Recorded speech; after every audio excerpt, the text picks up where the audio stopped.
అస్సలాముఅలైకుం వరహమతుల్లాహి వబర్కాతుహు. Hi hello welcome to my channel అండి. అది ఎప్పుడో నేను చిన్నప్పుడు తిన్న మక్రమ్ బిస్కెట్స్ అండి. అందుకనేసి సోయాన నా చేతులతో నేను మా పిల్లలు చేసి పెట్టాలనేసి ఇదిగోండి చేశాను. చూస్తున్నారు కదా, చాలా చక్కగా వచ్చాయి, చాలా బాగా వచ్చాయండి మక్రమ్ బిస్కెట్స్. చూస్తున్నారు కదా, చూడండి, ఎటైనా చూడండి, టూ సైడ్ చూడండి, అన్ని బిస్కెట్స్ చాలా బాగా వచ్చాయండి మక్రమ్ బిస్కెట్స్. కాకపోతే ఎలా చేసాము ఏటిది అనేది మీకు ఇంట్రెస్ట్ ఉంటే ఇంకా చూద్దాం. అయితే ఇంకా ఎలా చేసాము ఏటి అనేది రాండి వేసేది చూద్దాం రండి. ఒక కప్పు మైదా పిండి తీసుకున్నాను. ఈ మైదా పిండి కొద్దిగా జల్లిస్తున్నాను.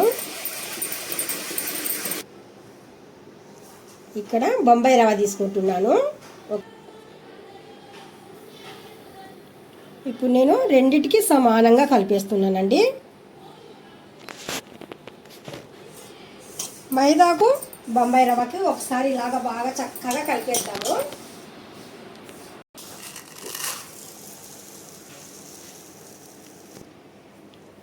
ఇప్పుడు మనము షుగర్ కూడా సేమ్ అదే కొలతతో తీసుకున్నానండి.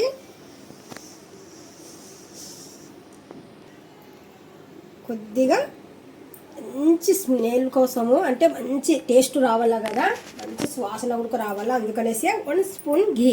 ఒకసారి షుగరు, ఘీ, పిండి మొత్తానికి బాగా కలిపేద్దామండి. ఇలాగా 1/2 టీ స్పూన్ వచ్చేసి సోడా అండి. బేకింగ్ సోడా, బేకింగ్ పౌడర్, ఇవి రెండు ఇంపార్టెంట్ బిస్కెట్స్.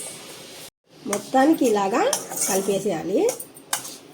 ఇంకా ఇప్పుడు చివరిలో పాలు.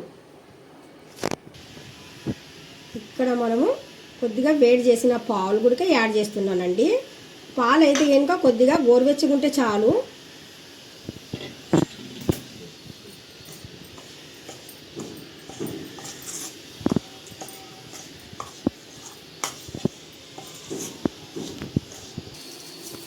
ఇప్పుడు వీలయ్యేంత వరకు మనము చేత్తోనే పిండి కలపాలండి, అంటే ఎక్కడ మనకు ఉంటలు లేకుండా.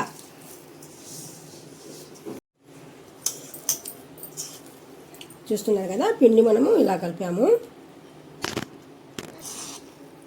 పిండి ఒక అరగంట సేపు మనం అలాగ వదిలేద్దామండి. పిండి కొద్దిగా వదిలేసామనుకోండి, రవ్వ వేసాం కదా, ఈ రవ్వ అనేది మనకు కొద్దిగా నానాలి. బాగా నానేసి పిండిలాగా కలిసి పోతే మనకు బిస్కెట్స్ అనేటివి చాలా బాగుంటాయి. ఇప్పుడు చివరిలో నేను కొద్దిగా ఆయిల్ కూడా యాడ్ చేసేసి కలిపేసి వదిలేస్తానండి మళ్ళీ. చూస్తున్నారు కదా, ఇప్పుడు ఇలాగా కొద్దిగా ఆయిల్, అంటే మనకు పిండి చేతికి అంటకుండా కొద్దిగా ఆయిల్ అనేది వేసాను ఇందాకే. ఇలాగ ఉండాలి పిండి, అంటే ఇలా గట్టిగా ఉంటే మనకు చేయడం చాలా ఈజీ. ఇప్పుడు బాగా 1 గంట పాటు వదిలేస్తాను. ఇప్పుడు మనం కొద్దిగా ఫ్లోర్ పైన, నేను పీట కన్నా ఫ్లోర్ అయితేనే బాగుంటుంది అనేసి ఫ్లోర్ మీద చేస్తున్నానండి. ఇప్పుడు మనము పిండి తీసుకొని ముందుగా కొద్దిగా ఇలాగా కలిపేద్దాము. అంటే ఎక్కడైనా చిన్న ఉన్నా కానీ సరే లేకుండా ఒక్కసారి జస్ట్ నేను ముందే బాగా కలిపేసి మూత మూసి 1 గంట సేపు అలాగ వదిలేసాను. ఇప్పుడు ఫ్లోర్ పైన కొద్దిగా పొడి పిండి వేసి ఇలాగా ఒక పెద్ద సైజు రోటీలాగా చూస్తున్నాం కదా, ఇలాగా చపాతీ ముద్ద ఉంటుంది కదా, సేమ్ అదే మాదిరిగా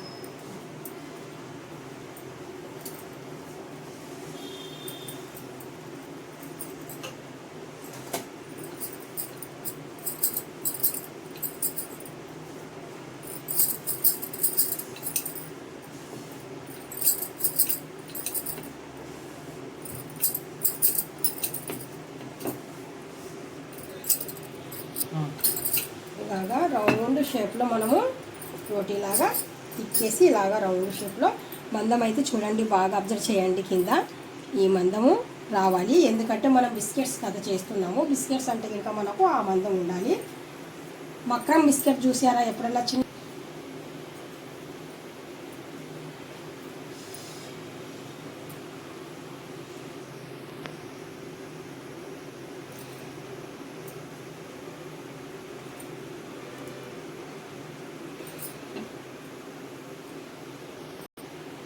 చూసారు కదా, మక్రం బిస్కెట్ చూసారా?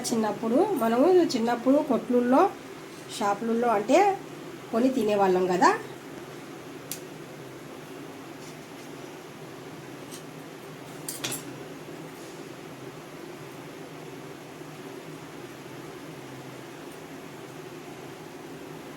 ఇలాగా ఈ మాదిరిగా ఉండాలి.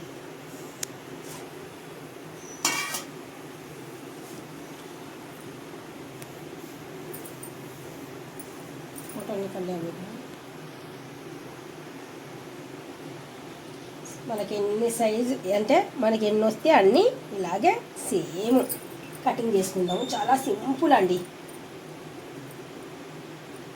మనకు అక్కడ నూనె కూడా ఆల్రెడీ పెట్టుకున్నాము.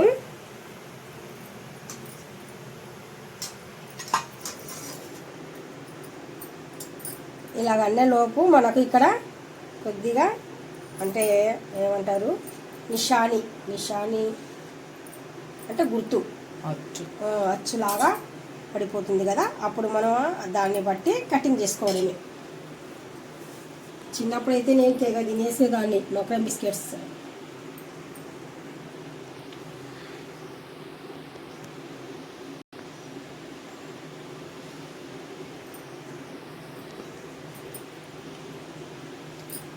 మనకు నూనె మరీ ఎక్కువ హీట్ లేకుండా మరి చల్లగా లేకుండా ఈ మాదిరిగా ఉంటే చాలండి.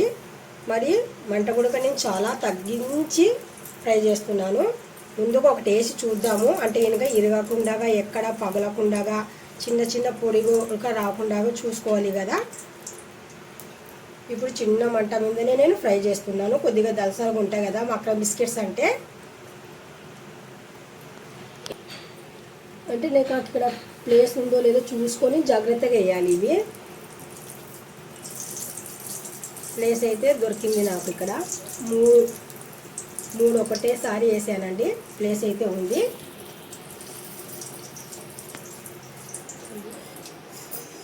మంట అయితే చూస్తున్నారు కదా మీరు, నేను చాలా చాలా తగ్గించి మంట పెట్టానండి. మరి వేసిన తర్వాత వెంటనే కలపకుండా మనము కొద్దిగా వన్ సైడ్ అనేది లైట్గా బ్రౌన్ అయిన తర్వాత తిరిగేద్దాము. బిస్కెట్ అయిన తర్వాత అవంతకవే అతుక్కోకుండా పైకి వచ్చేస్తాయి అన్నమాట, తేలిపోతాయి పైకి. చూస్తున్నారు కదా, ఇలాగా ఇబ్బంది లేకుండా మనము తిరిగేయవచ్చు. అప్పటి నుండి ఇప్పటి వరకు మనము ఎక్కడ కలపలేదు కదండి, అందుకనేసి మనకు బిస్కెట్ ఎక్కడ డ్యామేజ్ అవ్వలేదు. లేదంటే కనుక బిస్కెట్ అనేది డ్యామేజ్ అయిపోతుంది. మనం ముందుగానే కలపకూడదు ఎప్పుడైనా కానీ సరే. తిరిగేసేటప్పుడు కూడా చాలా జాగ్రత్తగా తిరిగేయండి. చిన్నప్పుడు మీరు ఎవరెవరు మక్రం బిస్కెట్స్ తిన్నారో కామెంట్ చేయండి నాకు.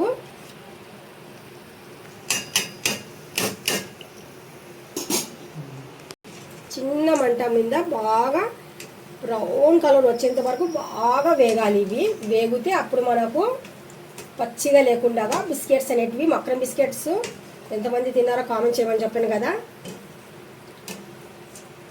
అయిపోయినట్టుగానండి. ఇప్పుడు ఇంకొక మనము జాలర్ టైపు బజ్జీలు తీసేది జాలర్ టైప్ ఉంటుంది కదా, జాలర్ ఇలాగా ఫ్లాట్గా ఉండేది చెంచా తీసుకొని ఇలాగా 1 by 1 చూస్తున్నారు కదా. వావ్, ఇంట్లోనే చక్కగా మనము మక్రం బిస్కెట్స్ చేస్తున్నామండి. కొద్దిగా ఇలాగా అంటే ఆయిల్ ఏదన్నా ఉండగానే సరే వెళ్ళిపోవాలనేసి కొద్దిగా జస్ట్ చూస్తున్నారు కదా. అది ఎప్పుడో మనము చిన్నప్పుడు తిన్న మక్రం బిస్కెట్స్ ఇంట్లోనే ఈజీగా ఇలా చేసుకోవచ్చు. మీకు మాత్రం డెఫినెట్గా నచ్చే ఉంటుంది నాకు తెలుసు.